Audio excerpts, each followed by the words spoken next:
Macmillan Audio presents High Crimes by Joseph Finder. Read for you by Thérèse Plummer.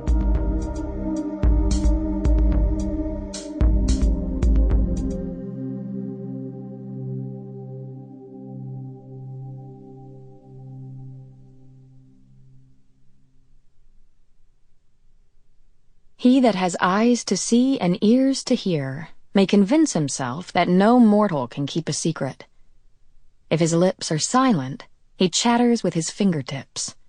Betrayal oozes out of him at every pore. Sigmund Freud, Dora. Part 1.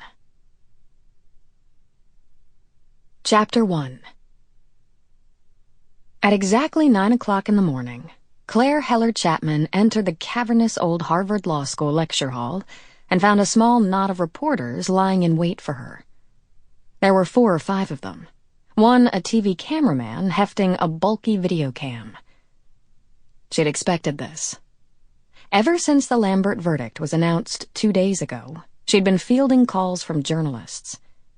Most of them she'd managed to avoid. Now they stood at the front of the old classroom, by her lectern, and as she walked right by them, they shouted questions at her. Claire smiled blandly and could make out only fragments. "Lambert? Any comment to make? Pleased with the verdict? Are you at all concerned about letting a rapist go free?" A murmur of student voices went up. With the lectern giving her the advantage now of 2 feet of height, she addressed the reporters. "I'm afraid you're going to have to leave my classroom." "A brief comment, Professor," said the TV reporter, a pretty blonde in a salmon suit with shoulder pads like a linebacker's. "Nothing right now. I'm sorry," she said. "I have a class to teach." Her criminal law students sat in long arcs that radiated outward from the front of the room like the rings around Saturn. At Harvard Law School, the professor was construed as a deity. This morning, the deity was being assaulted.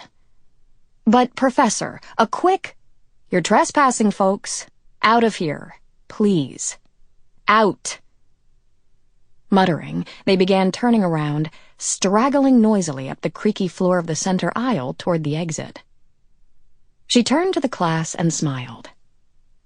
Claire Heller, as she was known professionally, was in her mid-30s, small and slender, brown eyes and dimpled cheeks, with a tangle of coppery hair nuzzling a swan neck.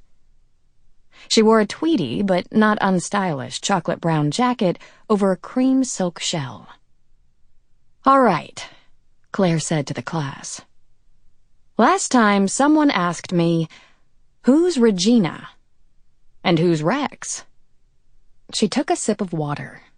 There were a few chuckles, a few guffaws. Law school humor. You laugh to show you get it. You're smart, not because it's funny.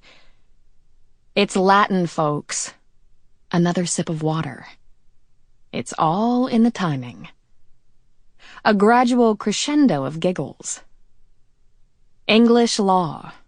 Regina is the queen, Rex is the king."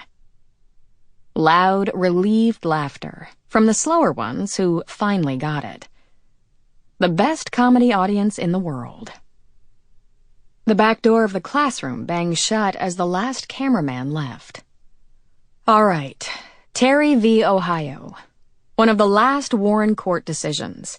A real landmark in liberal jurisprudence." She cast her gaze around the classroom, a Jack Benny poker face. A few students chortled. They knew her politics. She raised her voice a few decibels. "Terry v. Ohio. That great decision that permitted the police to shake people down for just about any reason whatsoever. Mr. Chief Justice Earl Warren giving one to the cops." She swiveled her body suddenly. "Miss Harrington, what if the cops burst into your apartment one evening, without a search warrant, and they find your Sample complete. Ready to continue?